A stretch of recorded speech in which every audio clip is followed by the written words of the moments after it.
Mending diem atau bacain berita. Kali ini beritanya datang dari salah satu pengakuan Bapak Luhut yang menggemparkan.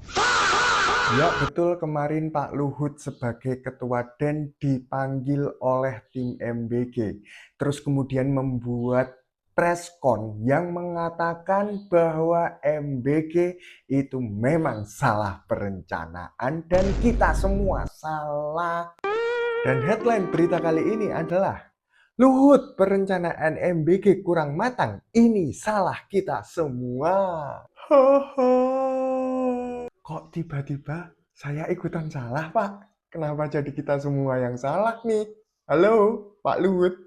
Bab, setelah banyak tekanan, adanya kasus korupsi, kok jadi rakyat juga diajak gitu, Pak? Nyalahinnya gimana nih?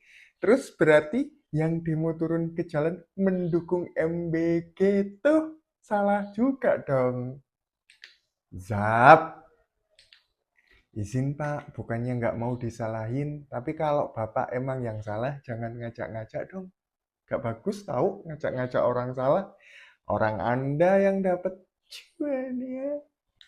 Boom. Oke, kita langsung aja ke komentar kalian terkait berita ini. Komentar pertama, tutup Pak. Singkat, padat, tuntutan. Next ya. Anjir, dah dari awal dikritik sama publik tetap aja ngeyel. Sekarang pada cuci tangan. Lah, kan mau makan hasilnya, makanya cuci tangan. Next ya. Ya salah kalian, omongan para pakar nggak didengar.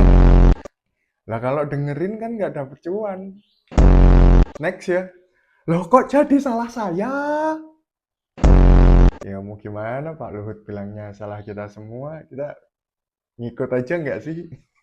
Nolak lah gila, ngapain kita disalahin ya kan? Terakhir ya, salah kalian lah, mosok salah kita semua. Perlawanan, gak mau disalahin. Jelas lah siapa yang mau disalahin. Bapak aja sendiri nyalahin diri sendiri gitu. Jangan mau disalahin kawan-kawan. Salah mereka ini mah.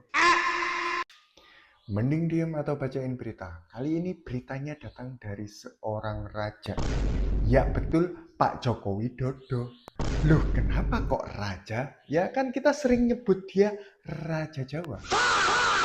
Beneran pas safari di Lampung ternyata dapat gelar kehormatan Baginda Pemuka Bangsa. Dan headline beritanya adalah Safari politik di Lampung, Jokowi terima gelar Baginda Pemuka Bangsa, bentuk penghormatan 5 kerajaan adat. Hoho. Sering disebut Raja Jawa, Raja Jawa, Raja Jawa, ternyata yang ngasih gelar Lampung. Bab, jujur agak janggal, tapi karisma beliau di Lampung telek, nggak ada lawannya. Bab, infonya sih ada demo penolakan kedatangan Jokowi di Lampung, tapi nggak ngaruh, nggak ngefek. Kasih gelar lebih cocok. Boom, Oke, kita langsung aja ke komentar kalian terkait berita ini. Oke, komentar pertama. Seluruh Indonesia dia datangi kecuali pengadilan. Emang pengadilan kotanya kota mana tuh? Provinsi mana ya pengadilannya? Emang ada suaranya di sana? Lanjut ya. Saya lebih setuju diberi gelar pemecah belah bangsa. Coba kumpulin dulu 5 kerajaan adat yang mau kasih gelar tersebut. Nanti kita bikin acaranya rame-rame. Next ya. Setelah gugur gelar DRSIR, terbitlah gelar raja-rajaan. Kalau yang ini udah pasti bisa dibuktikan soalnya. Kalau yang itu agak sulit, jujur agak sulit. Makanya skip dulu. Lanjut ya. Rasanya campur aduk, pengen ketawa, tapi ada rasa jijik dan muak. Jujur, kalau aku jijik dan muaknya udah nggak terasa, udah pengen ketawa aja pokoknya. Terakhir ya, kenapa nggak pakai keranda sekalian? Jangan kendaraannya jangan itu, tolong. Anda ini kalau komen bahaya ya, tapi dapat 14.000 like. Sekarang main raja-rajaan nih. Mending diem atau bacain berita. Kali ini beritanya datang dari wartawan. Ya betul, wartawan yang disuruh ngopi saat Pak Presiden berbicara dari hati ke hati dengan para akademisi. Jelas langsung viral dong berita ini. Ya kejadiannya sih Jumat kemarin saat sarasehan Pak Presiden Prabowo dengan para akademisi, mulai dari guru besar hingga rektor. Headline berita kali ini adalah Prabowo minta wartawan keluar saat pidato di depan akademikus. Kira-kira apa tuh yang diomongkan dari hati ke hati oleh Pak Prabowo kepada akademikus? Nggak mungkin ngomongin dasmu, anjing. Hidup Jokowi kan Pak, di depan akademikus itu. Zam, atau beliau udah sadar kalau tiap beliau pidato dan tersebar luar di seluruh masyarakat, ekonomi Indonesia turun. Boom, Oke, kita langsung aja ke komentar kalian terkait berita ini. Oke, komentar pertama, takut dimalu-maluin di depan akademisi saat gitu. Apakah mungkin ada akademisi yang berani ngebantah presiden saat pidato? Kayaknya enggak sih. Kalau itu alasannya enggak sih kayaknya. Next ya. Kalau sadar ngomongnya sering blunder yang akhirnya merugikan rakyat, daripada suruh wartawan keluar, kenapa gak latihan supaya lebih bijak dalam berkata-kata? Orang nomor 1 di Indonesia loh ini. Izin, namanya watak, sulit untuk berubah. Next, lansia kerjaannya cuma yeping. Anda ya, Anda. Ini bahaya ini. Tapi lucu. Gua kata lucu. Lansia yeping. Lanjut ya. Yuk stop normalisasi. Presiden adalah orang nomor 1. Presiden nomor berapa dong? Nomor 02 sih. Benar. Saat pemilihan sih kemarin 02 ya, bukan 01. Akhir ya.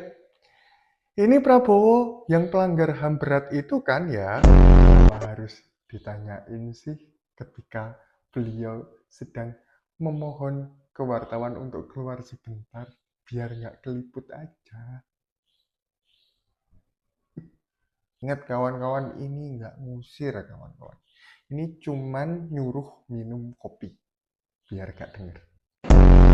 Mending diem atau bacain berita. Kali ini beritanya datang dari sebuah teknologi yang udah bisa mulai menggantikan manusia. Ya betul, AI. Nah, seiring dengan teknologi AI tersebut dan juga kekurangannya dokter di Indonesia, seorang anggota DPR RI yang sangat cerdas sekali mengusulkan kalau AI bisa digunakan untuk menggantikan dokter di daerah-daerah yang kekurangan dokter. Dan headline berita kali ini adalah anggota DPR usul pakai AI bantu analisis penyakit di daerah minim dokter. Ho ho. Izin Ibu anggota DPR yang terhormat dan yang sangat cerdas sekali. Usul tersebut sebenarnya menginspirasikan suaranya siapa sih? Atau cuman asal nyeplos? Iya sih, masalah kesehatan orang, masalah kesembuhan orang, diagnosis awalnya menggunakan AI. Nanti kalau salah diagnosis dari awal, yang tanggung jawab siapa, Ibu? Anda sebagai pengusul. Zam. Duh, ada-ada aja deh ibu-ibu satu ini. Gini aja deh, Bu. Gimana kalau ibu aja yang digantikan AI? Kayaknya AI lebih masuk akal sih penalarannya daripada ibu. Ding dong. Kita langsung aja ke komentar kalian terkait berita ini. Oke, komentar pertama ya. Batuk gara-gara es. AI. Sebutkan kata-kata terakhir. Nah, acap kali terjadi ketika menggunakan AI seperti itu. AI-nya kurang jelas. Next ya. Gimana kalau AI aja yang gantikan anggota DPR? Paling enggak orangnya ngomong berdasarkan skrip data yang ada di bank data. Nggak asal nyeblos. Lanjut ya. Ibu lupa ya, dokter butuh ijazah bu. DPR yang nggak butuh. Siap. Butuh mbak, tapi sampai SMA aja cukup. Minimal SMA. Kalau dokter kan emang pendidikannya harus S1 dan ambil lanjut profesi, lanjut spesialis, lanjut terus pokoknya. Next ya. Rakyat juga usul pejabat negara diganti AI semua ya pada gak guna soalnya. Judging gitu, jangan dijudge dong. Tapi kebanyakan sih emang ya, jujur. Terakhir ya, dasmu. Maaf, saya hanya meniru. Oke, siap. Maaf, saya cuma membaca komentar. Dasmu dong. Oke, jadi gitu kawan-kawan berita kali ini. Kalau menurut kalian gimana? Tuliskan komentar kalian di kolom komentar. Yang ingin like silahkan, yang mau follow juga boleh, yang mau share gak usah, gak penting. Dan terima kasih sudah menonton. Gimana kalau menurut kalian? Dokter digantikan AI. Analisis awalnya aja. Boleh lah ya. Boleh nggak?